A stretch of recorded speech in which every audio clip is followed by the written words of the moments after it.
রবিবার সকালবেলা এখন 10টা বাজে। আর দেখো কতটা দুধ জাল দিচ্ছি। তোমরা ভাবছো রান্নাবান্না ছেড়ে দিয়ে এখন এত বেলায় দুধ জাল দিচ্ছে কেন? সেটার কারণ আছে। কারণ হচ্ছে যে মাছ মাংস সবই হবে, কিন্তু তার আগে প্রথমে হবে নতুন গুড়ের পায়েস। আমার শাশুড়ি একদম নিরামিষ খায়, তো পায়েসটা করে আগে সরে যাবে। কারণ আমার শাশুড়ির বাসনেই আজকে পায়েসটা হবে, যেহেতু সে খাবে। পায়েসটা আগে সকালবেলা করছি বলেই তোমাদের সাথে ভাবলাম চলো শেয়ার করি। ছোটো এলাচ আর তেজপাতা আমি দুধের মধ্যে ফুটিয়ে নিচ্ছি। আর অল্প আমি দুধ, এই ফুটন্ত দুধ কিছুটা আমি একটা বাটিতে তুলে রাখবো। আর কাজু কিশমিশ, নতুন গুড় সব নিয়ে নিয়েছি, চালটাও ধুয়ে নিয়ে নিয়েছি। গোবিন্দভোগ চাল আছে। আর বেশি করে করছি না, অল্প করেই করছি, যেহেতু আমার শাশুড়ি শুধু খাবে আর আমার ছেলে একটু যদি খায়। তো এই যে সিস্টেমটা করছি, দুধটা যে তুলে নিয়ে আমুল দুধটা মেশাচ্ছি, এটা কিন্তু একদম কনডেনসার মিল্কের যেরকম পায়েস হয় সেই রকমই হবে। এটা একটু গুলে নিচ্ছি, ভালো করে গুলে নিতে হবে। আর যে একটু আমুল দুধ রইলো এটা রেখে দিলাম, আমার ছেলে খেতে ভালোবাসে, তো পুরোটা দিলাম না। তো দেখো আস্তে আস্তে দুধটা একটু মরছে, তো আমি চালটা দিয়ে দিলাম।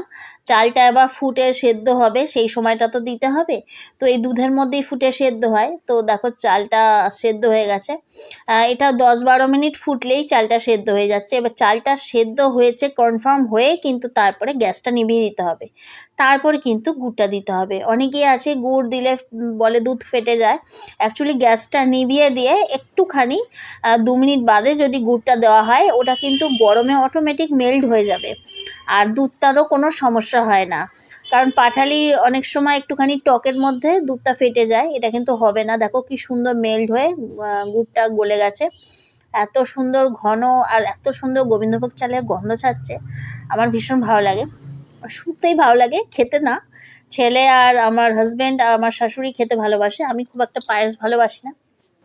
কিন্তু এটা অনেকবার হয় আমার বাড়িতে, নতুন গুড়ের পায়েস। তো দেখো দুধটা মরে কমে যাচ্ছে, এটা নাড়তে হবে। পায়েস তো একটুখানি নাড়তে হয়, তাতে ঘন হতে হতে একটুখানি কমবে। এরপরে কিন্তু আমি কাজু কিশমিশ দিয়ে দিয়েছি। কাজু কিশমিশটা দিয়ে বেশ কিছুটা ফুটতে ফুটতে যখন ঘন হয়ে আসবে, দুধটা প্রায় হাফ হয়ে যাবে, তখন কিন্তু আমি যে দুধের মধ্যে আমুল দুধটা গুলে রেখেছি এইটা কিন্তু এখন মেশাবো। এটাতে কিন্তু স্বাদটা কিন্তু দ্বিগুণ হয়। যারা ওই যে কনডেনসার মিল্ক দিয়ে করে যেরকম খেতে হয়, ঠিক সেই রকমই পায়েসটা খেতে হবে। আমার যেহেতু ছিল না, তো সেটা এই প্রসেসে আমি করছি। দেখো এটা ফুটতে ফুটতে মোটামুটি অনেকটাই কমে এসেছে, ঘন হয়ে যাবে। এটা ঠান্ডা হলে আরও ঘন হয়ে যাবে। তো ভিডিওটা ভালো লাগলে একটা লাইক করে দিও, আর আমাকে ফলো করে পাশে থেকো, ভালোবাসা দিও, সাপোর্ট করো। আর যারা ইউটিউব থেকে দেখছো প্লিজ আমাকে সাবস্ক্রাইব করে পাশে থেকো। দেখা হবে আবার নেক্সট ভিডিওতে, ততক্ষণের জন্য টাটা।